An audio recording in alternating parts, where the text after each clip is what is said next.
بسم الله الرحمن الرحيم. إذا زلزلت الأرض زلزالها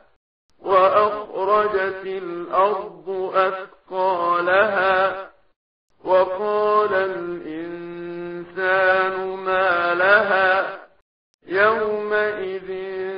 تحدث أخبارها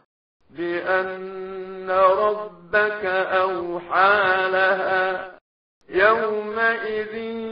يصدر الناس أشتاتا ليروا أعمالهم فمن يعمل مثقال ذرة خيرا يره ومن يعمل مثقال ذرة شرا يره